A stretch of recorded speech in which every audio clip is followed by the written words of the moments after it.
बिस्मिल्लाहिर्रहमानिर्रहीम। अस्सलाम वालेकुम दोस्तों, कैसे हैं आप लोग? उम्मीद है आप सब खैरियत से होंगे। दोस्तों, आज का मेरा वाक़या जो है वो एक बहुत ही बड़ा बादशाह जिसकी बहुत बड़ी सल्तनत थी, सुल्तान महमूद, उसके मुतालिक है। एक दिन सुबह के वक़्त सुल्तान महमूद उठे और उनका दिल किया कि आज मैं अपनी सल्तनत के लोगों को आजमाऊंगा, उनका इम्तहान लूंगा। वो किस तरह? सुल्तान महमूद ने अपने खजाना शाही से एक मोती निकलवाया और उस कीमती मोती को अपने एक वजीर के हाथ में दिया और कहा कि बताओ कि इसकी क्या कीमत है।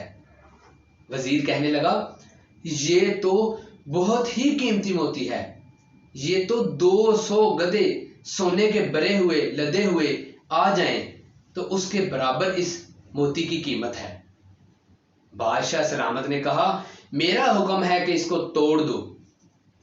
उस वजीर ने कहा, तौबा, ऐसा नहीं कर सकता, ये तो बहुत कीमती मोती है, ये तो शाही खजाना की खैर खाही नहीं होगी, उसके साथ ना इंसाफी होगी, ये तो शाही खजाने में कमियां आ जाएंगी।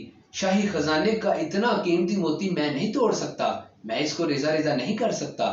तौबा करता हूं इस काम से और माफी चाहता हूं बादशाह आपसे। तो बादशाह ने कहा, ठीक है, इसको बहुत बड़ी सल्तनत दी जाए। बादशाह ने उसको एक सल्तनत दे दी और बहुत से इनाम और इकराम से नवाज दिया।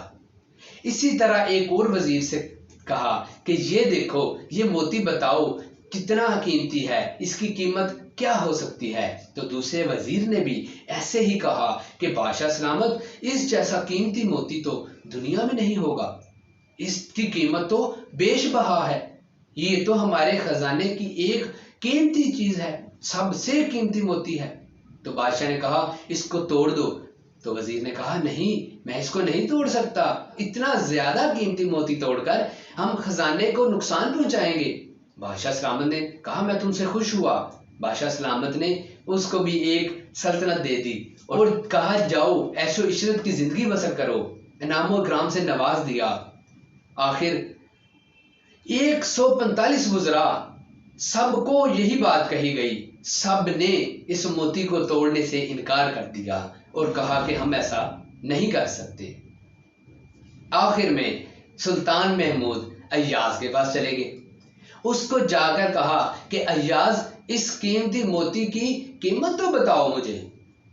तो अय्याज ने कहा, मेरी औकात कहाँ कि इस कीमती मोती की कीमत बता सकूं, इसकी कीमत बताना तो जान जोखों का काम है, इसकी कीमत तो दुनिया जहां के जितने मोती हैं सबसे बढ़ के है और जितनी दौलतें हैं सबसे बड़ी दौलत इस मोती को समझा जा रहा है। ये मोती तो बहुत ही खूबसूरत है, इसकी कीमत तो सोच से भी ज्यादा है। तो बादशाह सलामत ने कहा, अय्याज, इसको रेजा रेजा कर दो। तो अय्याज ने मोती को पकड़ा और मोती को रेजा रेजा कर दिया। मोती रेजा रेजा होना था कि तमाम अराकीन में शोर बर्पा हो गया। तो सबने कहा, तौबा करो, ये क्या कर दिया तुमने, शाही खजाने को इतना नुकसान पहुंचा दिया, मोती को रेजा रेजा कर दिया।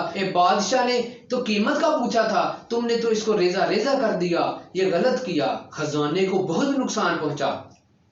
तो अय्याज ने कहा कि याद रखना ए वज़रा, जो हुक्म मेरे बादशाह ने किया था वो हुक्म ज्यादा कीमती था, ना कि ये मोती। सो दोस्तों, अय्याज ने समझा दी कि कोई भी चीज कीमती नहीं है बादशाह के हुक्म से पहले, बादशाह का हुक्म ज्यादा कीमती है, वही बड़ा है। तो दोस्तों याद रखना, इसी तरह आपके उस्ताद, आपके माँ बाप, आपके जो आपसे बड़े बुजुर्ग हैं जो आपको नसीहत करते हैं, उसको संभालना, वो मोती होते हैं, वो आपके लिए ज्यादा कीमती हैं, ना कि उनको ठुकरा दिया जाए। सो याद रखना, कभी भी कोई जो बड़ा हुक्म करता है उसको मान लेना चाहिए। तो फिर बता दिया अय्याज ने कि बादशाह का हुक्म जरूरी था, ना कि मोती जरूरी था। दोस्तों, उम्मीद है आपको ये वाकया पसंद आएगा, इसको शेयर कीजिएगा, अपनी दुआओं में याद रखिएगा। अल्लाह हाफिज। मोहसिन अली खाकी। अस्सलाम वालेकुम।